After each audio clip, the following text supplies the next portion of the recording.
ഉണ്ടായിരുന്നെങ്കിലും ആ ഹോട്ടലിലേക്ക് അത്തരത്തിൽ ഒരു അപകടം ഉണ്ടായില്ല എന്നുള്ളതും. മുൻ MLA ശ്രീ ലിൻഡോ ജോസഫ് ഇപ്പോൾ അവിടെ നിന്ന് ചേരുന്നുണ്ട്. ശ്രീ ലിൻഡോ ജോസഫ്, രക്ഷാപ്രവർത്തനം എങ്ങനെ നടന്നുകൊണ്ടിരിക്കുന്നു? ഈ ആശുപത്രിയിലായിട്ടുള്ളവരുടെ വിവരങ്ങൾ ലഭ്യമായിട്ടുണ്ടോ? താങ്കൾക്ക് ലഭ്യമായിട്ടുള്ള എല്ലാ വിവരങ്ങളും ഒന്ന് പങ്കുവയ്ക്കാമോ? അല്ല, കൂടുതൽ വിവരങ്ങൾ വ്യക്തമായിട്ടില്ല. ഇപ്പൊ നിലവിലുള്ള വിവരങ്ങൾ, നിങ്ങൾ കമ്മ്യൂണിക്കേറ്റ് ചെയ്യുന്ന വിവരങ്ങൾ തന്നെയാണ് ഇപ്പോഴും നമ്മുടെ പബ്ലിക് ഡൊമൈനിൽ ഉള്ളത്. ഈ അവിടെ കൂടുതൽ ഇതുണ്ടാവാനുള്ള സാധ്യത കൂടുതലാണ്. പ്രത്യേകിച്ച് വലിയ രൂപത്തിലുള്ള സ്ലൈഡ് ആയതുകൊണ്ട് വാഹനങ്ങളും അതുപോലെ തന്നെ അവിടെ ലേബേഴ്സ് ആയിട്ടുള്ള ആളുകളും ഉണ്ടാവാനുള്ള സാധ്യത കൂടുതലാണ്. അപ്പോൾ രക്ഷാപ്രവർത്തനം കാര്യക്ഷമമായി അവിടെ നടക്കുന്നുണ്ട്. അപ്പൊ അതാണ് ഇപ്പൊ നിലവിലുള്ള വിവരം. നിങ്ങൾ പറയുന്ന വിവരങ്ങൾ തന്നെയുള്ളൂ. കൂടുതൽ വിവരങ്ങളിലേക്ക് എത്താൻ കഴിയുന്ന രൂപത്തിലേക്ക് എത്തിയിട്ടില്ല. ഇപ്പോ നിലവിൽ ഏതൊക്കെ ലേബേഴ്സ് ആയിരുന്നു ഉണ്ടായിരുന്നത് എന്നതിനെ സംബന്ധിച്ച് വിവിധ ഡിപ്പാർട്ട്മെന്റുകൾ അതിന്റെ കാര്യങ്ങൾ നോക്കുന്നുണ്ട്. അത്തരം കാര്യങ്ങളാണ് നോക്കുന്നത്.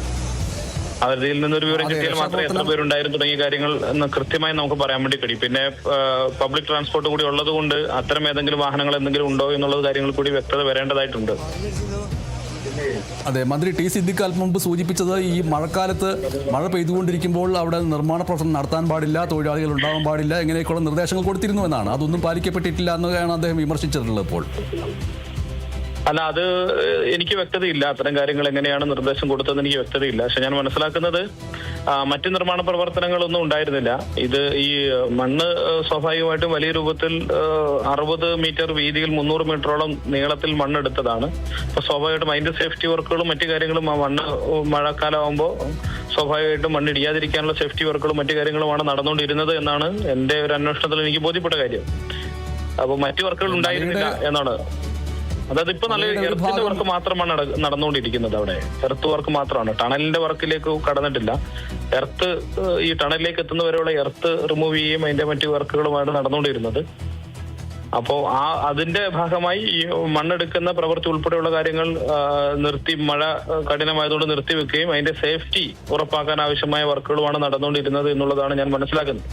എത്രത്തോളം ഉണ്ട് എന്നുള്ളത് കൃത്യതയോടുകൂടി പിന്നീട് പുറത്ത് വിവരങ്ങൾ വന്നാൽ മാത്രമേ അറിയുള്ളൂ. എന്റെ അന്വേഷണത്തിൽ കിട്ടിയ ഒരു വിവരം അങ്ങനെയാണ്.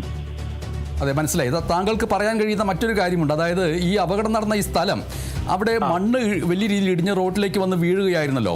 സ്വാഭാവികമായിട്ടും ഈ ഒരു പ്രദേശത്ത് ഇത്തരമൊരു അപകടം നടന്നാൽ അവിടെ നിന്ന് ആശുപത്രിയിലേക്ക് മറ്റും പോകാൻ കഴിയുന്ന രീതിയിലുള്ളൊരു പ്രകൃതി ഘടന എങ്ങനെയാണ്? ഒരു രക്ഷാപ്രവർത്തനം നടത്താൻ പറ്റിയൊരു ഘടനയാണോ അവിടെയുള്ളത്? അതെ, ഈ റോഡ് പൂർണ്ണമായിട്ടും ബ്ലോക്ക് ആയിട്ടുണ്ട്. അവിടെ നിന്ന് കൽപ്പറ്റയിലേക്കാണ് സ്വാഭാവികമായിട്ടും ഏറ്റവും അടുത്ത് നമുക്ക് എത്തിച്ചേരാൻ വേണ്ടി കഴിയുന്ന സ്ഥലം. അപ്പൊ ആ നിലയിലാണ് അവിടുന്ന് പുറത്തേക്ക് ആളുകളെ കൊണ്ടുപോകേണ്ടുന്നത്. അതിന് വേറെ തടസ്സം ഉണ്ടാവാൻ വഴിയില്ല. റോഡ് നിലവിൽ ലിൻഡോ ജോസഫ്, ശരി. അപകട സ്ഥലത്ത് നിന്ന് അദ്ദേഹം അവിടേക്ക് പോകാൻ പോകുന്നു. ഇപ്പോൾ അദ്ദേഹം അവിടെയല്ല. പക്ഷേ ലഭിച്ച വിവരങ്ങൾ പ്രകാരം അദ്ദേഹം കാര്യങ്ങൾ സൂചിപ്പിക്കുകയായിരുന്നു. വയനാട്ടിൽ മണ്ണിടിച്ചിൽ ഉണ്ടായിരിക്കുന്നു എന്ന് മാത്രമല്ല, ഈ മണ്ണിടിച്ചിലുണ്ടായ ഈ പ്രദേശത്ത് ഇന്നലെ രാത്രി മുഴുവൻ അതിശക്തമായിട്ടുള്ള മഴയായിരുന്നു. ഇപ്പോൾ അവിടെ ഇടവിട്ടുള്ള മഴ പെയ്തുകൊണ്ടിരിക്കുന്നു എന്നുള്ളതാണ് അവിടെ നിന്നുള്ള റിപ്പോർട്ടുകൾ സൂചിപ്പിക്കുന്നത്. അത് രക്ഷാപ്രവർത്തനത്തിന് വലിയ തടസ്സമാവുകയും ചെയ്യുന്നുണ്ട്. ഒരു ഭാഗത്ത് വയനാടും കോഴിക്കോടുമൊക്കെ റെഡ് അലർട്ട് പ്രഖ്യാപിച്ചിരിക്കുന്നു. ഇതിൻ്റെ പശ്ചാത്തലത്തിൽ വയനാട്ടിലും കോഴിക്കോടുമൊക്കെ റെഡ് അലർട്ട് പ്രഖ്യാപിച്ചിരിക്കുകയാണ്. കുടുംബങ്ങളെ നേരത്തെ തന്നെ അവിടെ മാറ്റണമെന്നുള്ള നിർദ്ദേശം ഉണ്ടായിരുന്നു എന്നാണ് ടി സിദ്ദിഖ് മന്ത്രി അല്പം മുമ്പ് സൂചിപ്പിച്ചത്. ആ നിർദ്ദേശങ്ങളൊന്നും പാലിക്കപ്പെട്ടില്ല. മഴക്കാലത്ത് ഒരു തരത്തിലുള്ള നിർമ്മാണ പ്രവർത്തനവും പാടില്ല എന്നുള്ള വ്യവസ്ഥ വെച്ചിരുന്നു, അറിയിപ്പ് നൽകിയിരുന്നു, നിർദ്ദേശം വെച്ചിരുന്നു. അതിനെയൊക്കെ അതിലംഘിച്ചുകൊണ്ട് അവിടെ നിർമ്മാണ പ്രവർത്തനം നടത്തി. അതാണ് ഈ അപകടത്തിന് പ്രധാനമായിട്ടുള്ളൊരു അപകടത്തിൽ ദുരന്തത്തിൻ്റെ വ്യാപ്തി കൂട്ടിയത് എന്നുള്ളതിലേക്കാണ് മന്ത്രി ടി സിദ്ദിഖ് സൂചിപ്പിച്ചത്. ഒരു ബസ് മണ്ണിനടിയിലാണ് എന്നുള്ള റിപ്പോർട്ട് വരുന്നു.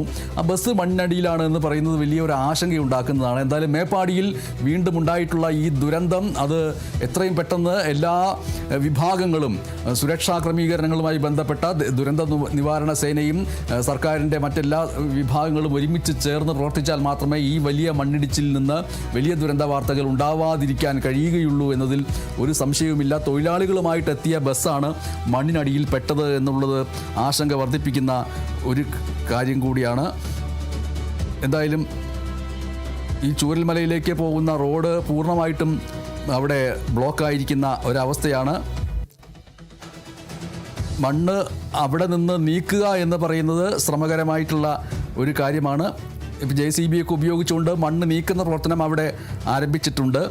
എന്തായാലും ഈ ഇതര സംസ്ഥാന തൊഴിലാളികൾ ഉണ്ട് കൂടുതലും എന്നാണ് റിപ്പോർട്ടുകൾ സൂചിപ്പിക്കുന്നത്.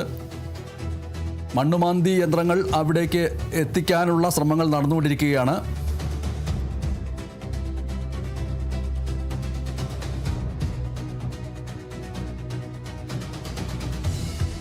ആ ബസ് മണ്ണിനടിയിൽപ്പെട്ട ആ ബസ്, അതിൽ തൊഴിലാളികളുണ്ട് എന്ന് പറയപ്പെടുന്ന ആ ബസ്സിൻ്റെ ദൃശ്യങ്ങളാണ് ഇപ്പോൾ ലഭിച്ചിരിക്കുന്നത്. അതുകൂടി ഈ വാർത്തയോടൊപ്പം ചേർത്ത് വെച്ച് കാണാം.